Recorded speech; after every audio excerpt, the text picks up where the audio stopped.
Thank you for joining us live with Miami's Community News, and I'm Michael Miller. And our guest today is candidate for the City of Miami Mayor, Ken Russell. Thank you for joining us. Good to see you, Michael. Thanks for having me again. So first, you were a commissioner for how many years? Going on 8 years. It was 2 terms. That is an amazing thing. That here you are, so young. You look like you're about 39. Right? 52. 52. Wow! Congratulations. Japanese genes. I give my mother full credit. All right. And before we get on to the serious stuff, when you were younger, you had really long hair. Yes. And you were a yo-yo champ. Yes. Tell us about your experience and what yo-yoing did for you and your family. Oh, well, this story will be the end of my political career now that people will know my yo-yo history. My father had an early patent on mass-producing yo-yos. They were originally from the Philippines, and he was one of the first yo-yo champions worldwide. And he met my mother, who was the yo-yo champion of Japan. She used to play yo-yo in kimono, and they traveled the world together. And then my brother and I took over the business. When my dad retired, I sold about 20 million yo-yos. I traveled to 55 countries. I learned multiple languages to teach kids how to play yo-yo, and that was it. It was a good time in life. You still practice a little bit? I do. It's like a stress toy. I walk around now and I play yo-yo as I... Does your wife say, put it away, get it away? No, she's very supportive of my yo-yo. So when you're rebuilding cars, do you have the yo-yo going at the same time? Separate. Got to keep that separate. So tell us about the most recent car that you're rebuilding. So back when I was a kid, my dad had an old Jaguar, an old E-Type, and when he passed away, my mom sold it. So I'd always wanted to find one that I could restore. And so I found one rusted out, rust bucket, not running at all, and I'm nut and bolt restoration starting from scratch with it now. So it's a wreck right now. I heard of you, must have been about 10 years ago. I was with my son-in-law in Coconut Grove. He says, that's the guy over there that's running for City of Miami Commission. That was you. Mm-hmm. And then I started following you. I think it was on Facebook or YouTube, where you're going around to the waterways, the parks, and you would be pointing out stuff. Yeah. And so you really had this social media thing down. Well, funny, people thought I was teaching people about the environment. I was learning about the environment because I was literally working in the water sports industry, and I was upset about contaminated water. Then there was incinerator ash at the park in front of my home, and that shut down the park, and that's when I ran for office. So as I learned about the environment, I loved sharing that with people because I was learning things that I knew my neighbors didn't know either. And so by sharing that, it created more of a movement that would support those environmental solutions. There have been lots of conversations about the tree ordinance recently. We've gotten many letters about that. The city, I'm not quite clear on it. So we have the tree thing. Then we had the city wanted to stop its recycling program recently. Yep. And of course, we have the case where 3 of the elected officials wanted to delay this election and advance it for another year, which meant they could stay in office for another year and get paid. Correct. To boot. Right? Correct. And it's not a small amount of money. Commissioners get paid. Each commissioner gets about $104,000 a year. Mayors make over $125,000 plus perks. I'm sorry, Damien. All right, but when I saw that they were proposing that was atrocious. Voting themselves a raise. All right. So I like Damien very much, and because I'd like to stop you there because I don't fault him for trying to do a good thing. Moving elections to even years will be a good thing, yes. and when it's done the right way, it'll stick. What? Which is through voter referendum. When your voters, the voters are the ones who can decide our salaries as elected officials, our terms, when elections are held, not we as electeds, or we would just vote to stay there all the time. And so I know he was trying to do something good, but I warned him, I said, this is going to fall on challenge. Right, so 2 courts have ruled against the city. Yes. I think they're appealing it again, but there's going to be, it sounds like there's going to be an election in just a couple months. Yes, the appeals court was clear, and it was unanimous. So, and after that, both Commissioner Pardo and Commissioner King backed off, issued statements saying they're not pushing forward on another appeal. And they shouldn't, because literally within 7 weeks, the first ballots are going to be cast. We don't have time for this. We need to have this election. And the reason that you think that it should be changed, so the election day is what? So if it lines up with our presidential and midterm elections, the turnout is much greater, and your electeds will reflect your electorate much more. Right now, it's really who the incumbents are and who they drag out to elections through very selective communications. And people say, oh, well, that's the electorate's fault. No, they just don't know there's an election in these off years. So we line it up with regular elections. It'll become more efficient, more turnout. I'm in favor. In off years elections, not unusual. 15 to 22% seems to be like a common range of the total voters. And out of that, that means half of that gets somebody elected, which is an extraordinary small amount. Correct. And during when it's lined up with the midterms and the presidential election, it's easily sometimes 3, 4, 5 times as much. It was more representative of the people that are there. South Miami had the charter change. They could do that. And immediately, it was in the 40% range. Yes. That's the way it's supposed to be. That's a good start. I have a laundry list of charter reforms I'd like to see once I become mayor that will help set the city on the right track to attract better candidates in the future. That's the real goal, that we have people in our community who aren't in politics who feel they can take some time out of their lives and contribute and make a good difference. And it does take time to do that. When you're an elected official, oh yes, it's all the time. It's all, yes. If you want to do a good job, it's all encompassing. Yes. Yeah. And we see it. The old say, "I'm a pothole mayor," which means everybody in the world would call the mayor, "Hey, can you fix this hole over there?" Sure. Right. And let's talk about the way the management system is done at the city of Miami.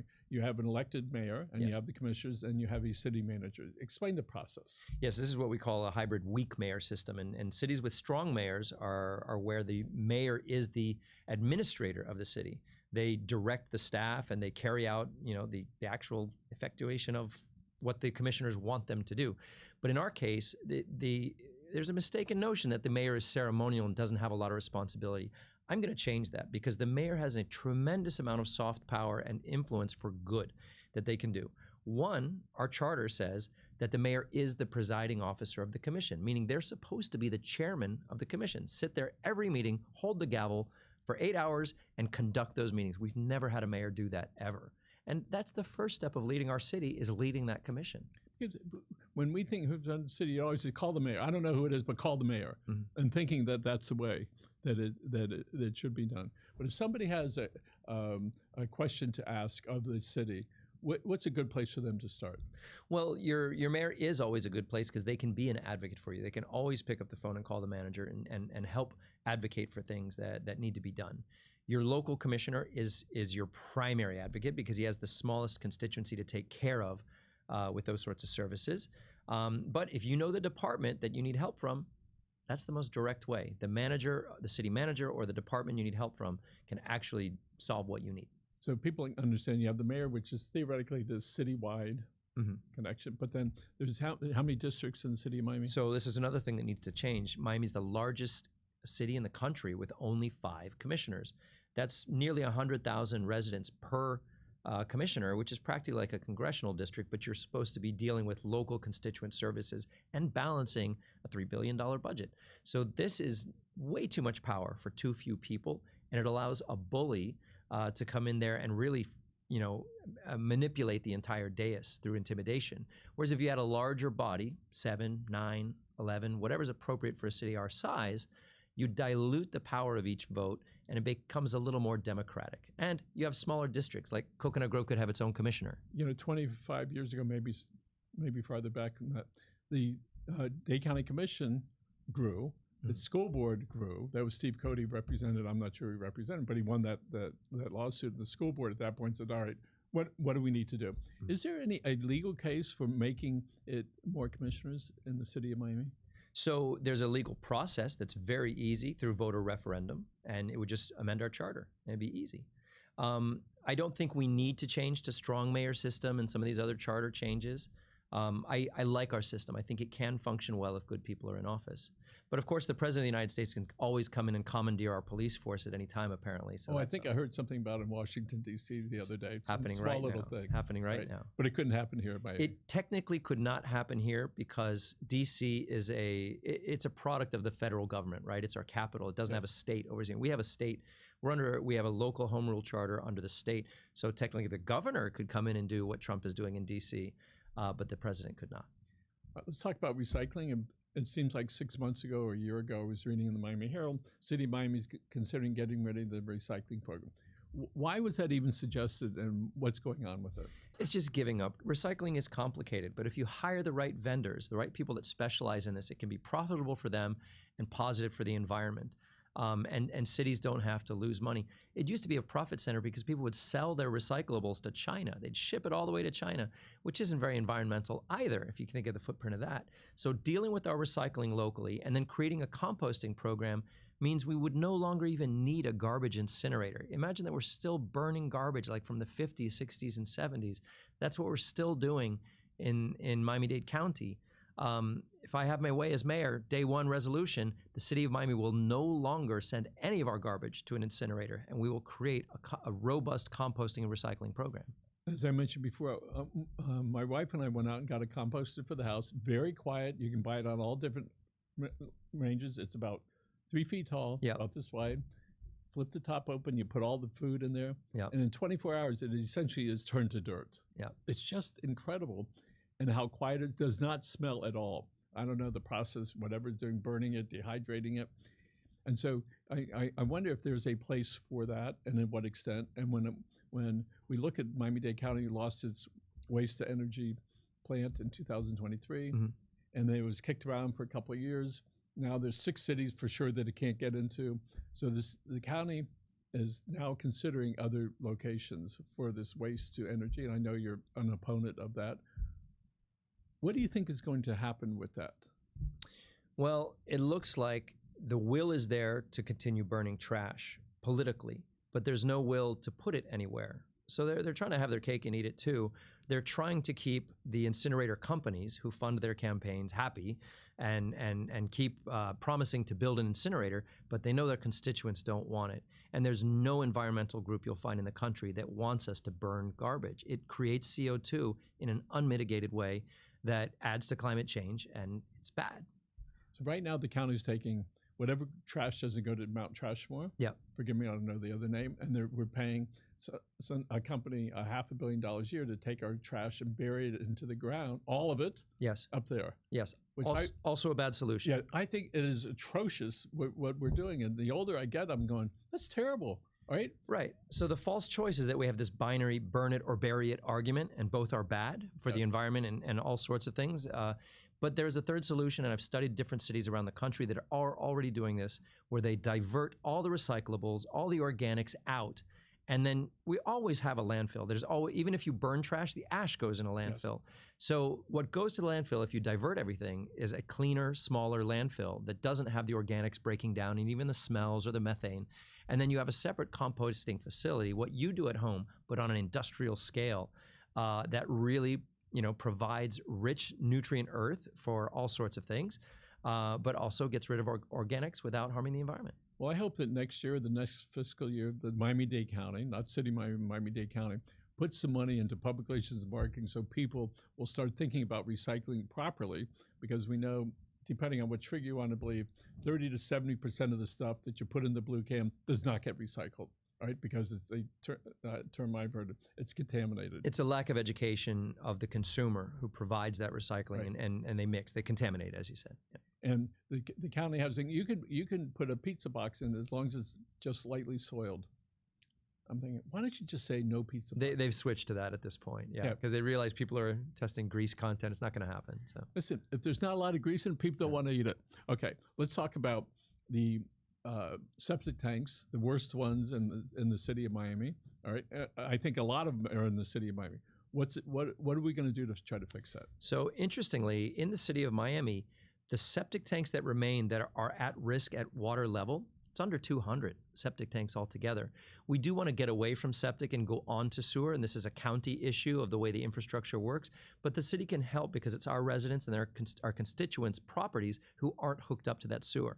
So if the county is willing to bring the infrastructure in, the main pipes that come down the roads, the city could absolutely participate in helping our residents hook up, because it can get costly. Yeah, and essentially extend it into the city.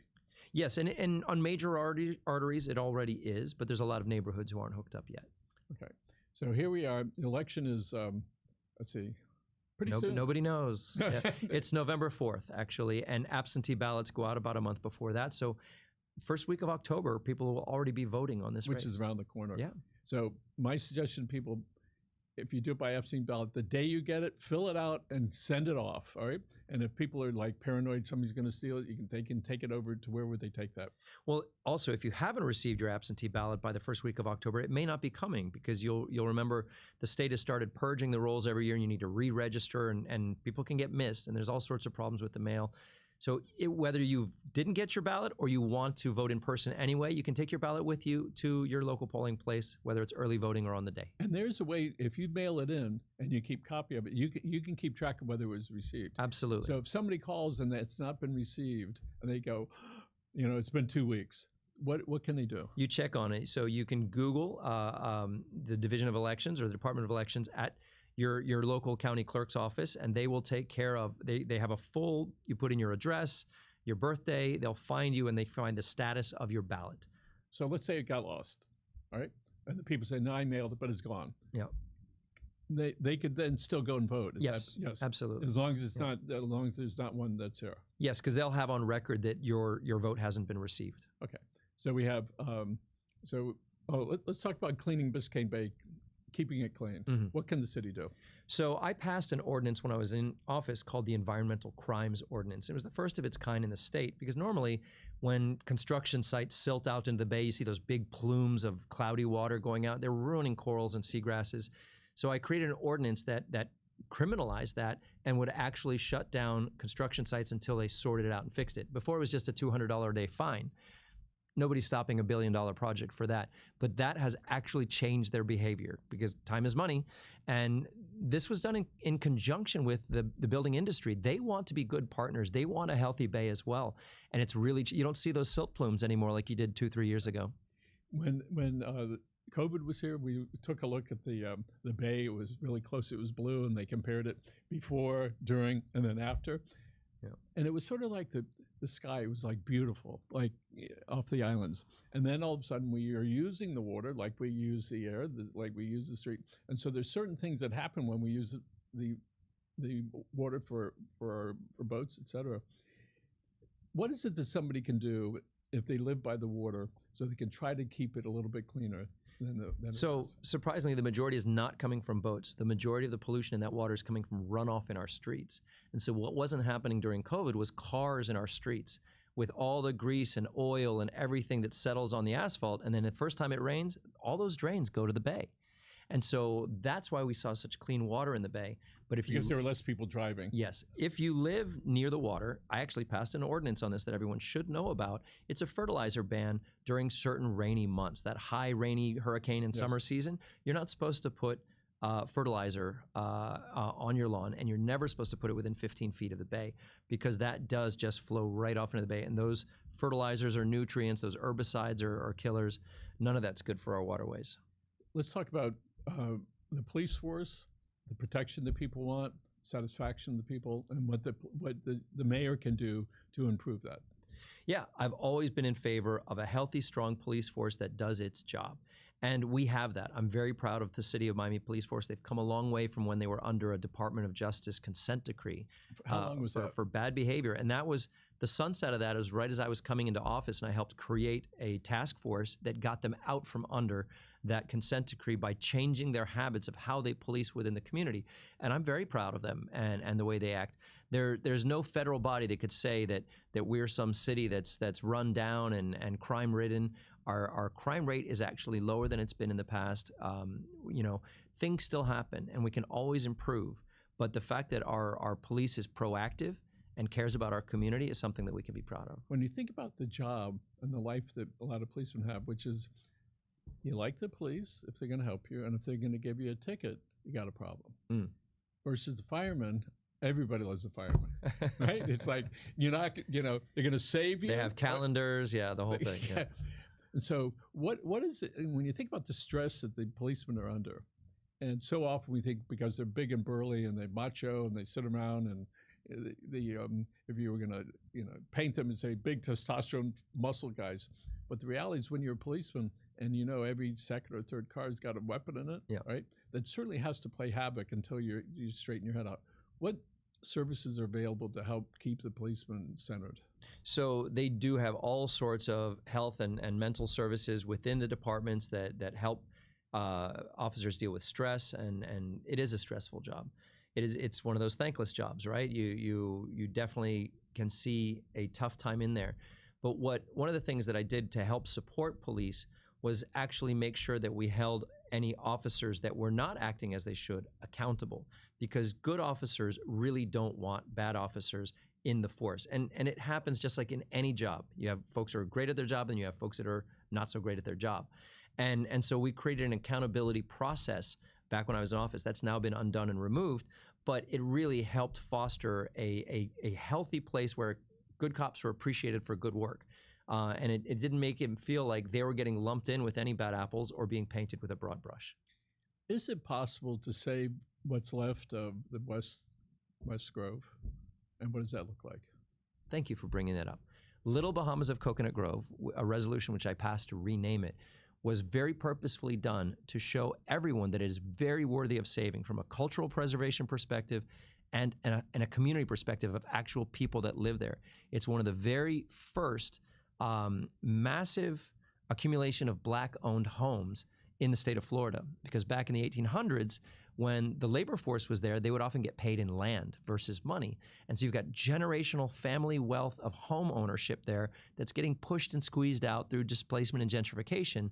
There's a way to have positive progress in Coconut Grove without displacing a community that's there, that's very special. There's over a dozen local churches in West Grove that people still go to every Sunday, even if they can't live in the community. They come there and celebrate. We brought the Goombay Festival back.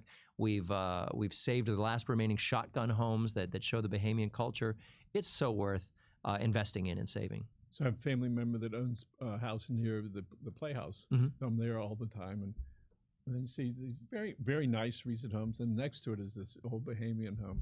And when you see it, there's this peacefulness that comes over you, and it connects us to the past. And the new ones, they're beautiful, but unfortunately, so often it's at the expense of those homes. So I hope that you're able to figure out something, to do there. The Miami-Dade County Commission was some of the commissioners that were considering clawing back the $25 million, I think, that they wanted to give to FIFA. And the conversation was, well, if we're giving it to them, our charities are losing out. What was explained to me, which was, that's an investment, and we're going to get back hundreds of millions of dollars of people coming here and going to the hotels and going to the restaurants and buying our stuff. I don't have any thoughts about that. Bottom line, they have a $400 million shortfall. And when you have a nearly $500 million shortfall, you're going to have to make some hard decisions. And things that you would otherwise love to invest in, you may have to change your mind on those things. You may have to claw them back. In the city of Miami, we always had a balanced budget by law. We could not submit a deficient budget. And we were very proud of that. So I know the mayor's working hard. She's under a lot of new stresses with all of these departments that are not under her control, that have a massive budgetary impact. But yeah, a lot of things are going to have to suffer, and all of them could make an argument for why they shouldn't be cut. But at the end of the day, they've got to balance that budget. Yes. So for people that don't know, the mayor makes this suggestion, then the commission, the 13, that make a decision whether they approve it. Correct. Right? So the mayor presents it, all right, with staff, and then the commission. So if you got a problem, find your local commissioner, all right? Absolutely. All right, that's where to point it. You can point it to the mayor, but the reality is the other people are also in charge of that. So what else do we have to talk about here today? Really, the greatest crisis in all of the city of Miami is affordable housing and government corruption. Those two things need to be solved for us to move forward and be the city that everyone thinks we are from far away. Only once they get here do they realize some of the problems we have, and the cost of living is just too high compared to the salaries that we have. So the government has a responsibility to play a role and incentivize development to build a product we need. But as long as we have government corruption playing games, nothing gets done to that level, because everyone has to cooperate and work under the right format to get those incentives in place. So we're at a stalemate right now, and we need to move on from the past in the city of Miami and let new leadership work on those sorts of solutions. We frequently hear affordable, and people think it was affordable to them, but that's a legal term. Mm-hmm. And so we know that there's, for the average person in Miami-Dade County, it's really expensive, and then at some point that's probably going to cause a little bit more homelessness as we start to see that. But when I was downtown the other day, building after building after building is under construction, is massive. It's just unbelievable, right? Peter Zolitsky said it will be 2032 before it evens out.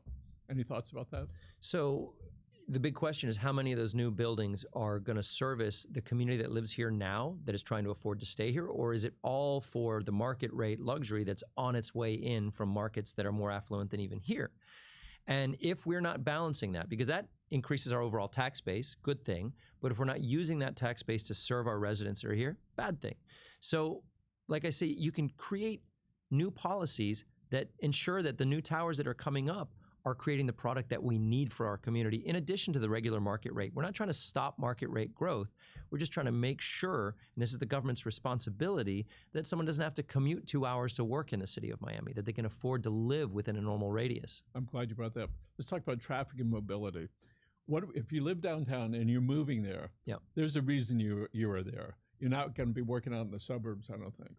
So what attracts people to move smack in the middle of downtown or Brickell, whatever area downtown? Well, you'd be surprised. There's a great percentage of people working downtown who cannot afford to live downtown. Everyone who services those buildings, a lot of the folks who work in those restaurants and stores, they're not affording an apartment downtown unless the types of inclusionary zoning take place and the product is built that services all of us, which it should be. I'm a really big believer in not compartmentalizing poverty and really building an inclusionary community that serves everybody and is profitable for all. So it's very possible, but it's not happening yet. I understand a $30 million grant from the federal government was withdrawn the other day. There was going to be a park underneath the... 60. What, I'm sorry, how much? 60 million. 60 million. This was a park that I started, actually. It's now grown into something way beyond me, and I don't take credit for it, but the very first park was called Omni Park, and it was in the exact same spot, and we built it when I was the chairman of the CRA over there to show that a blighted empty space next to a highway was the perfect place for a green space that would connect a community of Overtown with the water. And that was part of the selling point of this whole thing. Hey, neighbors, we're going to have this place for you to go. They're accepting the giant arches and the billion-dollar bridge that doesn't cross water and didn't need the arches because they were going to get a nearly 40-acre world-class park. I mean, world-class park underneath. And so that grant came in and from the federal government under the Department of Transportation and Pete Buttigieg as sort of a reparation. And this is where it becomes right versus left, red versus blue, because they don't like words like equity or reparation. Overtown was decimated when I-95 was built. And by giving Overtown a 38-acre park that connects to the museums and the water, that doesn't solve what happened back then, but it's the very least we can do as a government to produce world-class parks for all of our communities and not play favorites just for the wealthy communities. That's what equity is truly about. Okay, so let's now, on a more positive note, let's talk about the underline. Sure. It looks like it's moving along pretty rapidly. It is. They should be ready to ribbon cut their final section next year, and they're moving very well. So it's a very similar linear park to the one that got defunded by the federal government. And they're cobbling it together as well as they can, and incredibly so, through local, state, and federal government, as well as private industry and philanthropy as well. My father used to be a runner, and he would run underneath the Metro Rail. I said, "Are you crazy? You're going to get stabbed and killed." Him. So now here it is, advanced a couple decades, and it's party time. This is a linear park. Who would have thought? Right. When I got into office, I really thought nobody's going to want to have a picnic next to US 1, right? But they're proving it. And it's going to be one of the most used green spaces we have in the city of Miami, especially for those who love to jog and bike. So one of the things that if we look at what's happening around the country, where cities have gone ahead and said, yes, restaurants, you can use the sidewalks, and yes, we're going to make it easy on you, so you don't have to get more bathrooms. And here in South Miami, it was the Deli Lane and Sunset Tavern. They have, I don't know how many seats are out front, and that's the gathering place when it's not summer and people are there, right? And they are part of it, right next to the cars. Yes, right. It's true. And everybody's going, it's okay. Think of the greatest cities, Paris. The sidewalk cafe was invented there, right? And so, yeah. Okay. So maybe more electric cars, and that'll make it even better. Okay. Candidate for mayor, Kenny Russell. Thank you so much for being here. Appreciate the time. Appreciate your energy. We're going to look right over here. Folks, listen, thanks for joining the #1 source of hyper-local news in Miami. Have a great day. Bye.